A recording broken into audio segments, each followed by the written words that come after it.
Matagal na tayong malaya mula sa pananakop ng mga Hapon. Pero ang hindi natin namamalayan, ang ating mga kabataan tila sinakop nila sa kakaibang paraan sa pamamagitan ng impluwensya ng kanilang mga anime. Focus Power Make-up! Si Prinsesa Ayan, Sailor Moon fanatic. Parurusahan kita sa ngalan ng buwan. Bukod sa kanyang Sailor Moon stuffed toys at merchandise, itinataturin niya sa kanyang dibdib ang Cosmic Heart Compact Mirror ni Sailor Moon.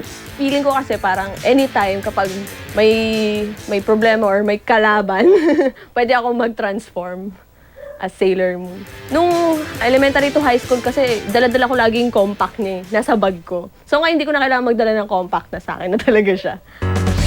Ang pagkahilig ni Prinsesa Ian kay Sailor Moon, naipasa na rin niya sa kanyang anak. Baby pa lang siya, pinatutugtog ko dito, Sailor Moon, tapos pinapanood ko siya ng mga Sailor Moon din. Na-pick up na rin niya. Tapos every year, tuwing birthday niya, nagko-cosplay siya. Tapos nagko-compete din siya sa mga cosplay competition na naka-sailor suits. Si Jorel naman may malalim daw na dahilan kung bakit siya nangongolekta ng Dragon Ball action figures. Ginawa ng grandfather ko, nagsanla siya ng wedding ring niya para lang mabili ko ng dalawang karakter na si Gohan at si Trunks. Grabe pala talaga yung ginawa sa akin before. Parang dahil siguro pagmamahal ng apo sa lolo, ganyan, di ba? Up to that extent nagawa niya yun. Pero maagang binawian ng buhay ang lolo ni Jorel. Nagkaroon na siya ng sakit nun ng cancer nun sa baga. Tapos, ayun, namatay na siya ng 10 years old ako. So, hindi na niya natuloy yung promise niya sa akin. Hindi yung naging motivation, gano'n. Mula nga noon, dumami na ang kanyang Dragon Ball collection. Mula sa maliliit hanggang sa mga malalaking Dragon Ball action figures meron siya. Lahat ng ito, alagang-alaga raw niya. Actually, may mga toys ako rito na ako lang yung meron sa buong Pilipinas. Kasi yun yung time na limited edition siya sa Italy. Sakto, may kaibigan ako na nagpadala ng mga figure na yun.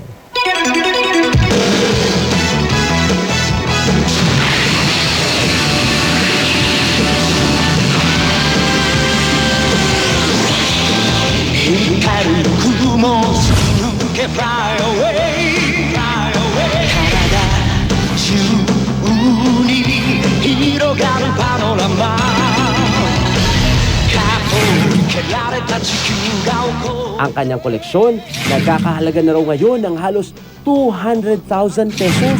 Okay na mawala na yung mga to. Ito lang talaga kasi ito yung binigay sa akin ng grandfather ko. So kahit na mawala sila, at least buhay yung memories ng pagkabata ako dito. Palakasin natin ang ating mga aura para malaman niya na nandito tayo. Ganun nga! Ang Dragon Ball at Sailor Moon, Ako ang genius na basketballista, si Anamichi Sakuragi. Eto na ako! isama pa ang patok na Slam Dunk at One Piece. Pinapinaso ka na! Ilan lamang sa anime na likha ng isa sa mga pioneer ng Japanese animation, ang Toei Animations. At sa pagbisita ng brigada sa Japan bilang isang batang laking anime, hindi ko syempre palalampasin ang oportunidad na makapasyal sa kanilang opisina dito sa Tokyo, Japan. Sa isang pambihirang pagkakataon, napagbigyan tayong makapasok sa kanilang gallery. Nawari ko'y pwedeng ituring ng dambana ng mga anime fans. Dito makikita mo yung origin nitong Toy Museum. Nagsimula siya 1956. Ito yung ilan dun sa mga na-produce na niya na mga anime. Ito, kaso hanggang 2003 nandito. Pero napakakulay, di ba? Kung makikita mo, nag-evolve yung mga itsura. Siyempre, nandoon sa taas yung ibang mga characters. Kasi ito yung medyo mga ancient pa, mga 1956 pa kasi. Kaya makikita nyo, puro mga black and white pa. Kahit nga yung TV. Pero moving na rin, medyo maganda na rin. Tapos dito, ito yung parang future nila. Kasi ito nakita natin kanina, puro mga computer graphics na to. Siyempre, sinong hindi nakakakilala dito sa pinapanood natin na Dragon Ball, di ba?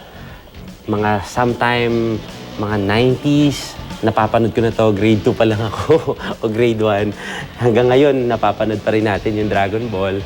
Pagkitas yung iba pa dito sa mga characters, tulad ng Sailor Moon, na yung mga kapatid ko, kumbaga mga paper dolls pa yan, pinapalit-palitan nila ng mga damit.